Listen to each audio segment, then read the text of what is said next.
Every second, your autonomic nervous system is sending instructions from your brain to your organs, quietly regulating, adjusting, and fine-tuning everything that keeps you alive and upright.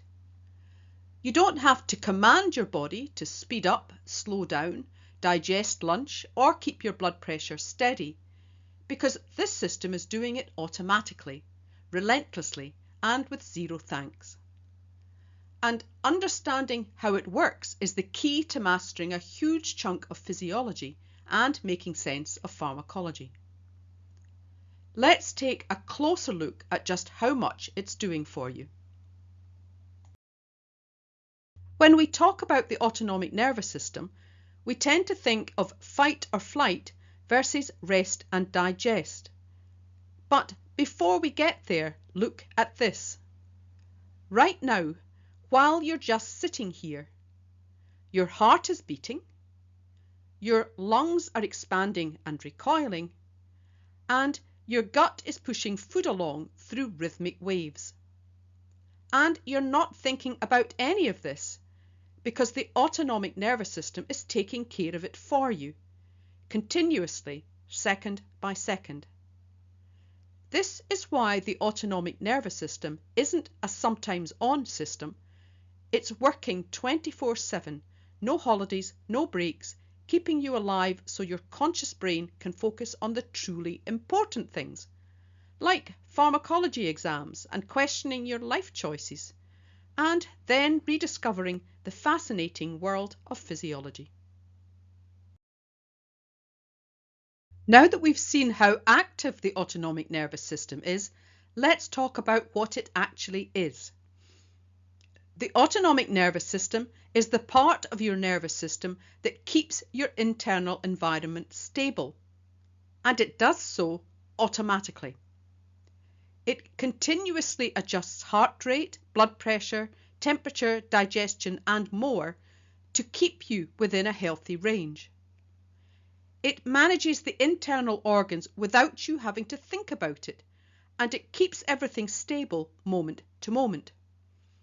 Whether you're resting, moving, eating, or stressing out, the autonomic nervous system is constantly adjusting things in the background, so it maintains baseline function and responds to change.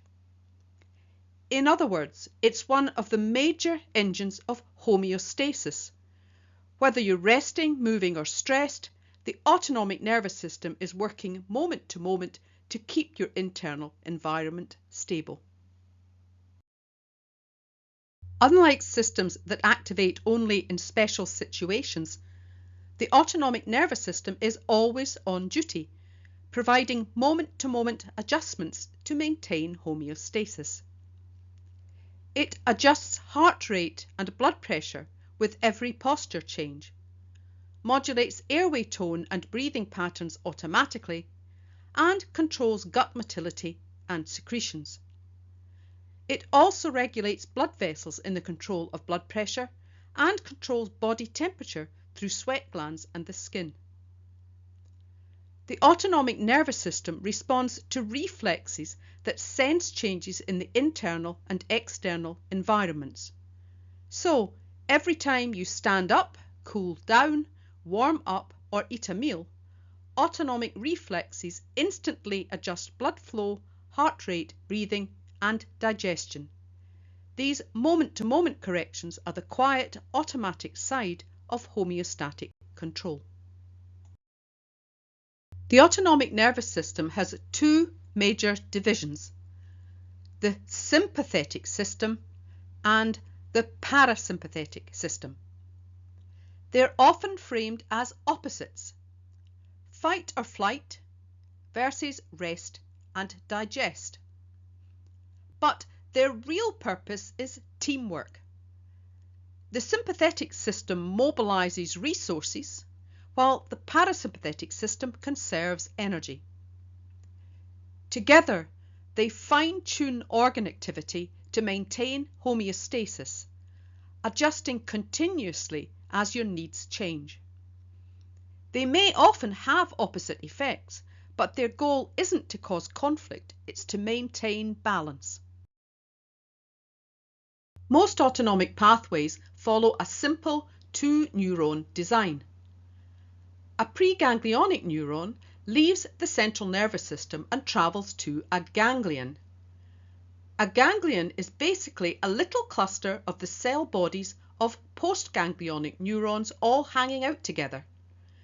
Early anatomists noticed these bumps along nerves and thought, that looks like a swelling.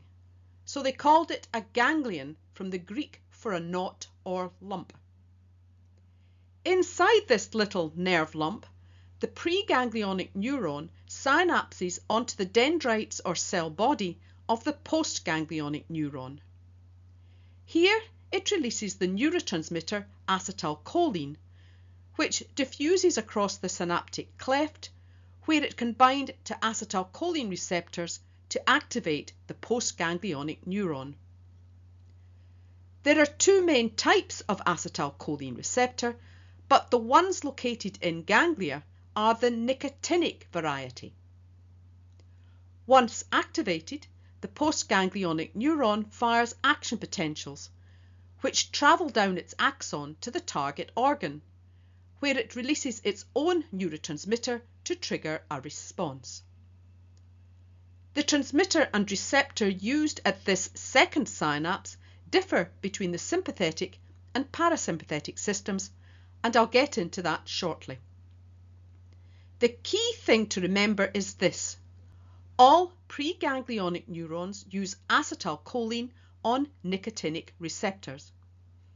It's the postganglionic neurotransmitter that differs between sympathetic and parasympathetic pathways, and that difference is the foundation for the pharmacology that follows. The sympathetic nervous system is a rapid response network designed to protect the body from acute threats by preparing it for fight or flight. Sympathetic neurons arise in the thoracic and upper lumbar regions of the spinal cord from T1 to L3. Their preganglionic axons travel only a short distance before reaching a chain of sympathetic ganglia that run parallel to the spinal cord on both sides. Postganglionic neurons leave this chain and project to all major organs. Preganglionic fibers don't always synapse in the ganglion they first enter. They may ascend or descend within the sympathetic chain before synapsing, meaning ganglia at certain levels can supply organs such as the eye, even if no preganglionic neuron enters at that exact level. Many organs also receive fibers from more than one spinal level. I've omitted these complexities in this diagram so we can focus on the physiology rather than the anatomical detail. As a rough guide, organs higher in the body tend to be supplied by postganglionic neurons that exit the chain at higher levels. The effects of sympathetic stimulation largely match what the body needs to prepare for action. The heart beats faster and more forcefully, airways dilate to improve oxygen delivery, the liver releases glucose for energy, and pupils dilate to sharpen visual awareness. Also, the bladder relaxes while the sphincter contracts to prevent urination during critical moments. Effects on other organs reduce energy expenditure by decreasing secretions and digestive activity, while changes in the kidney help maintain blood pressure and preserve blood flow to essential tissues. One group of organs doesn't fit neatly into this pattern: the sex organs. Sympathetic fibers contribute to reproductive readiness and coordinated sexual function, even though this may seem counterintuitive during stress or danger. Their inclusion here reflects the broader roles of the sympathetic system, beyond only the classic fight or flight response. Two widely distributed targets are the skin and blood vessels. Sympathetic nerves stimulate sweating and piloerection, helping the body manage heat generated during high activity. Blood vessels can constrict or dilate depending on their location, dilating in the heart, brain, and skeletal muscle to increase blood supply, and constricting elsewhere to redirect a limited blood volume to where it is needed most. The key message is that sympathetic neurons originate in the thoracolumbar spinal cord, their preganglionic fibers are short, and their postganglionic fibers can travel long distances, producing fast, widespread coordinated effects. All these changes prioritize blood, oxygen, and energy to essential organs and muscles, while reducing non-essential activities such as digestion and excretion, and sharpening sensory awareness. Classic fight or flight physiology. There is one final organ that plays an important role in this response: the adrenal glands. Sitting atop the kidneys, they release the catecholamines adrenaline and noradrenaline, which act as hormones to amplify and prolong sympathetic activity.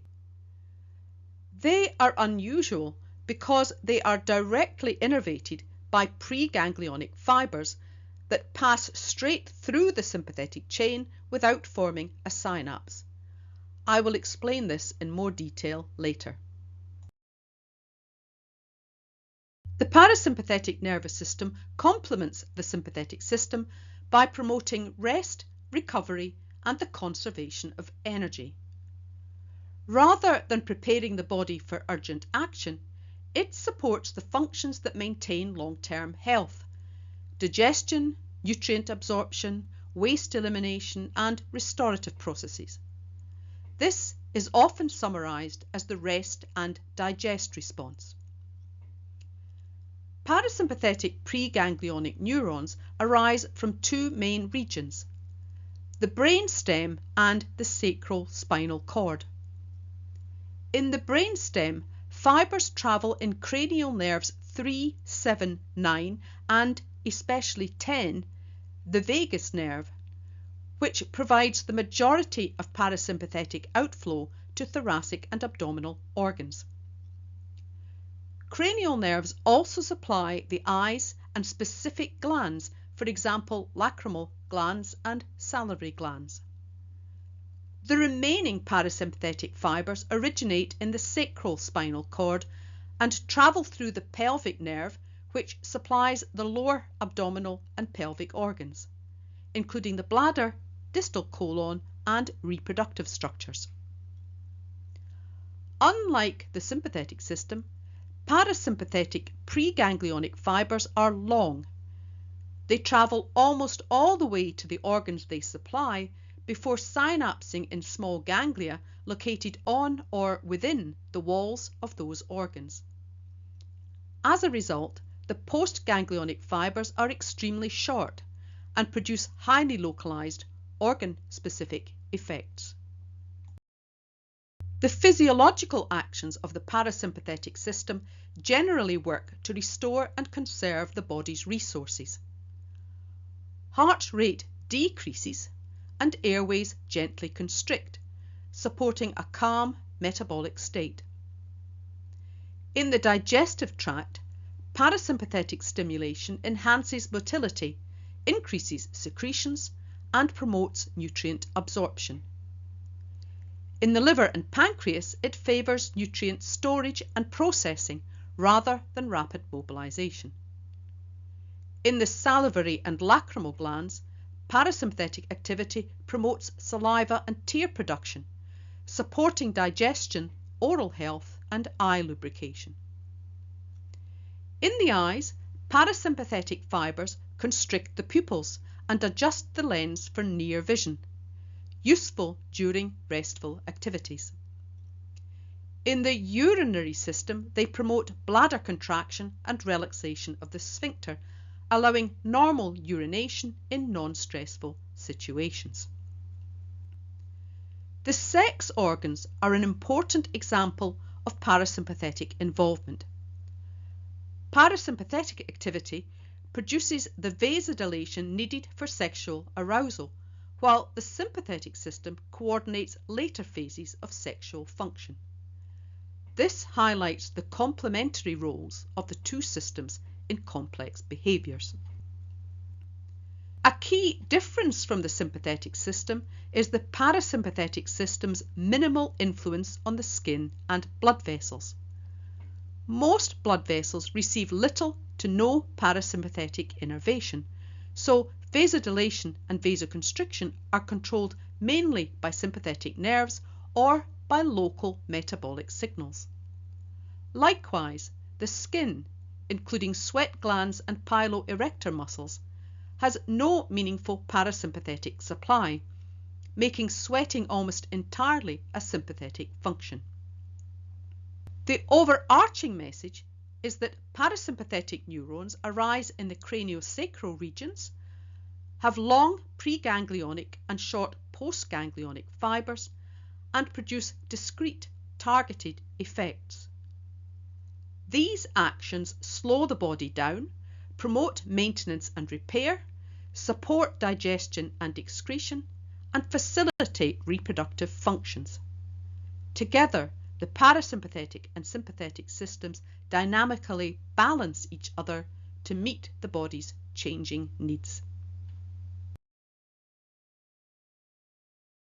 This cartoon illustrates the overall layout of preganglionic and postganglionic neurons in both the sympathetic and parasympathetic nervous systems.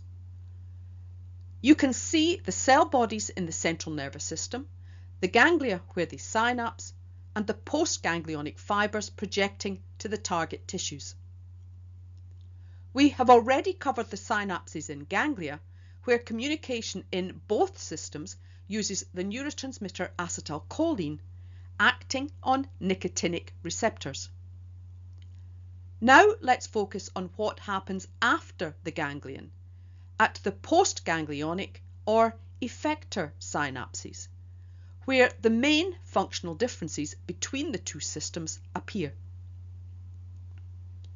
We'll start with the parasympathetic system at the bottom. Postganglionic parasympathetic neurons release acetylcholine onto their target tissues, but this time it acts on muscarinic acetylcholine receptors. There are three main subtypes, M1, M2 and M3, which are differentially expressed in different tissues. The specific response depends on which muscarinic receptors are present. In the sympathetic system at the top, most postganglionic neurons release noradrenaline, also known as norepinephrine, at their terminals. Noradrenaline binds to adrenergic receptors, often called adrenoceptors for short. These are divided into two main classes, alpha and beta, and further into subtypes, alpha 1, alpha 2, beta 1, beta 2, and beta 3.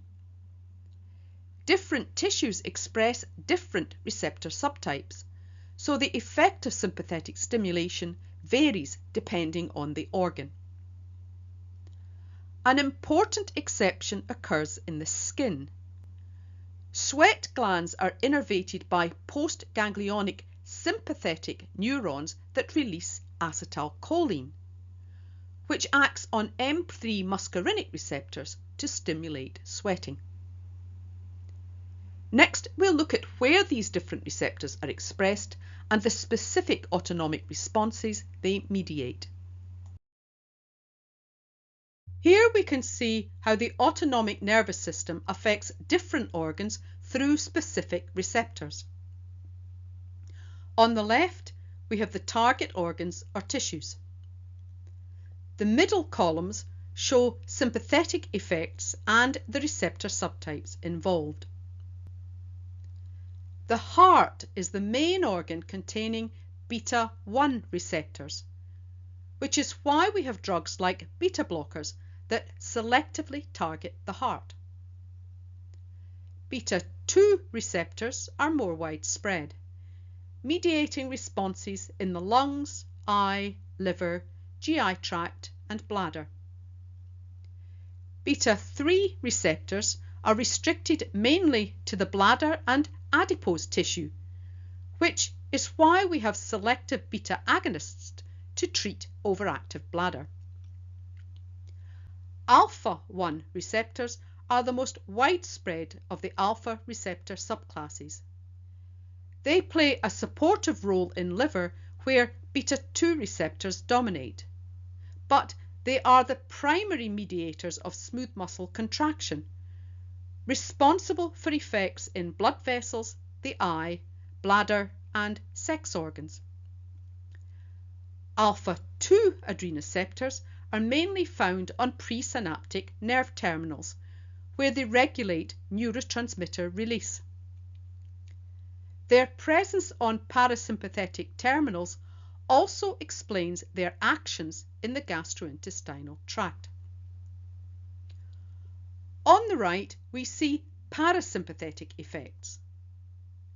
The heart is slowed by activation of M2 receptors, while M3 receptors mediate most other parasympathetic responses.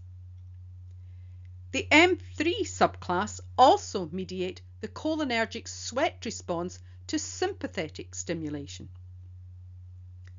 M1 receptors are not shown here because they are predominantly expressed in the central nervous system. This table highlights a key principle. The functional outcome of autonomic stimulation depends both on the neurotransmitter released and the receptor subtype expressed in the target tissue. While it may look complex, there are some general rules that make it easier to predict which receptor mediates a particular response. On this slide, we have a simple way to remember which autonomic receptors mediate which responses. Let's start with the sympathetic side. Alpha-1 receptors usually cause smooth muscle contraction. Think blood vessels, bladder, or pupil dilation. Alpha-2 receptors act as presynaptic brakes, inhibiting neurotransmitter release. Beta-1 receptors excite the heart, increasing rate and force, whereas beta-2 receptors generally relax smooth muscle, like in the lungs, GI tract and bladder. On the other hand, beta-3 receptors are important in fat for lipolysis and also relax the bladder detrusor. That leads us to the following rules of thumb. Alpha-1 equals contract, alpha-2 equals inhibit, beta-1 equals heart, beta-2 equals relax, and beta-3 equals fat and bladder relax. On the parasympathetic side, M1 receptors are mainly in the central nervous system, but also contribute to stomach acid secretion. So a simple rule of thumb is M1 equals mind and mucosa. M2 receptors slow the heart, giving the rule M2 equals slow the heart. M3 receptors mediate most other parasympathetic effects, smooth muscle contraction and secretion in the GI tract, bladder and glands. So they can be remembered as M3 equals muscle and mucus. Using these patterns, you can usually predict the effect of autonomic stimulation just by knowing the receptor type. I pointed out earlier that Unlike most sympathetic targets, the adrenal gland above the kidney receives direct preganglionic sympathetic input. Preganglionic neurons travel straight through the sympathetic chain without synapsing and innervate chromaffin cells in the central adrenal medulla. The synapses they form on chromaffin cells are just like normal ganglionic synapses. When stimulated, the nerve terminals release acetylcholine, which binds to nicotinic receptors on the chromaffin cells and triggers the release of catecholamines into the interstitial space. Capillaries running through the adrenal medulla pick up these catecholamines and carry them throughout the body. So, what exactly are catecholamines? They are a group of structurally related amines containing a catechol group.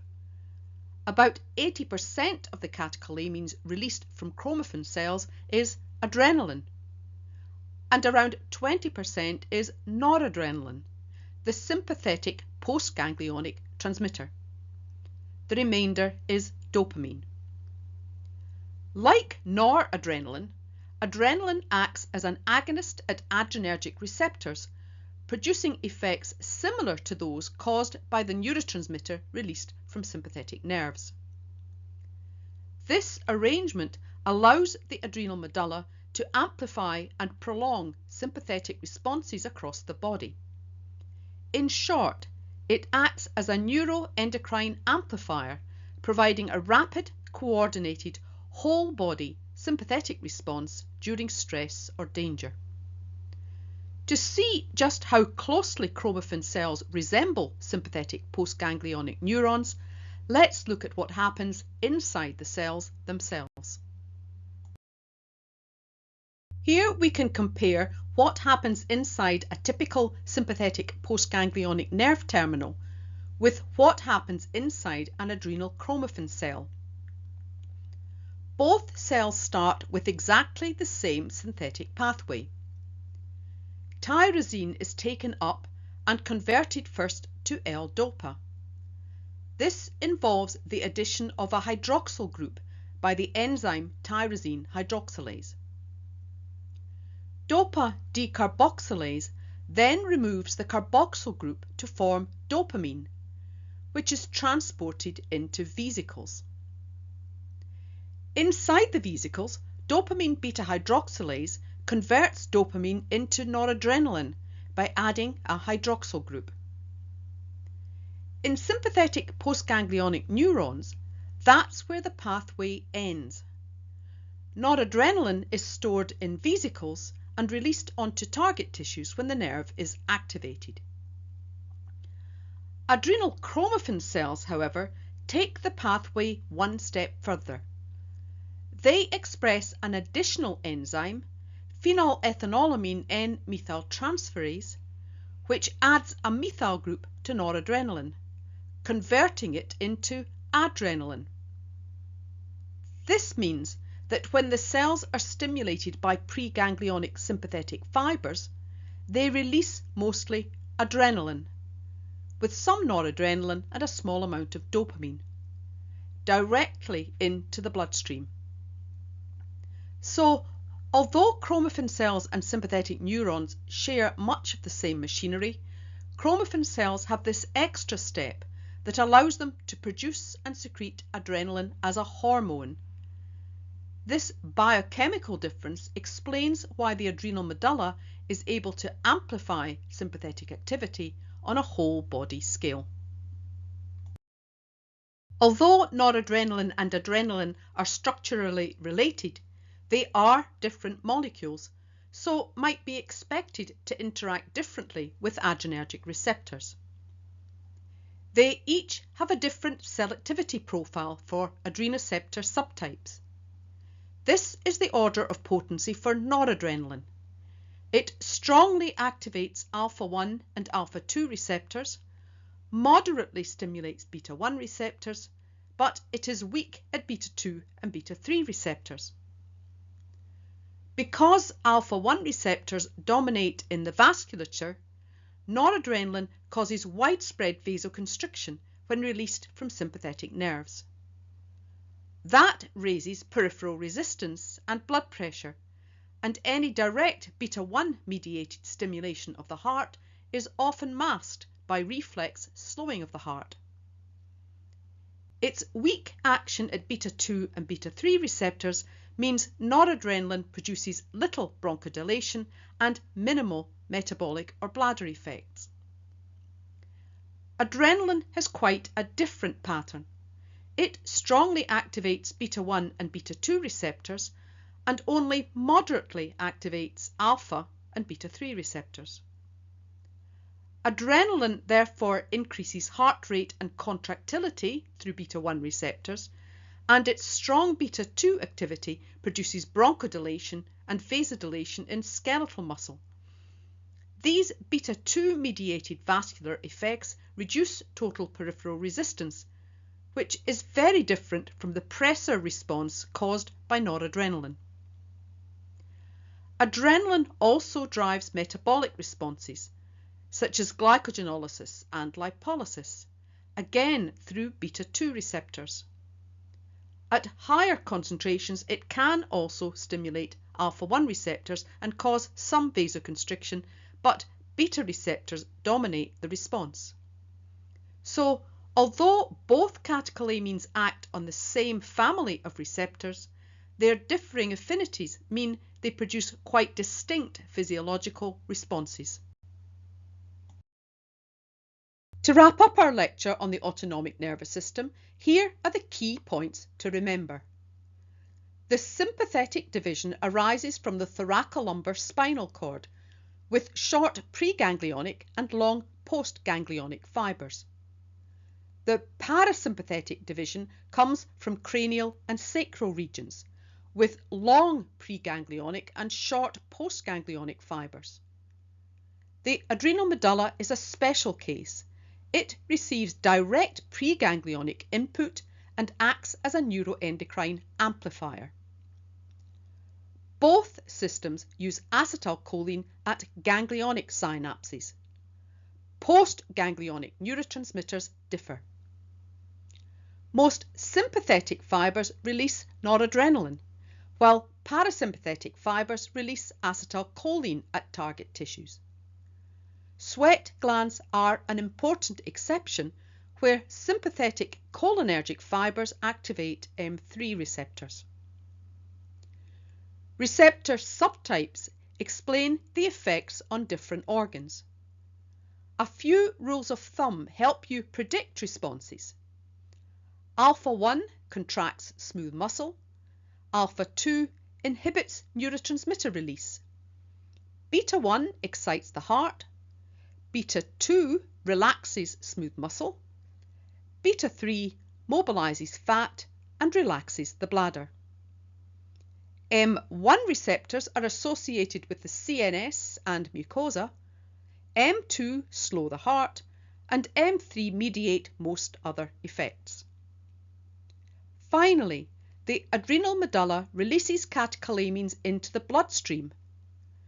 Noradrenaline primarily affects blood vessels and the heart, whereas adrenaline acts systemically, affecting heart, lungs and metabolism, explaining how the sympathetic system coordinates a rapid, whole-body fight or flight response.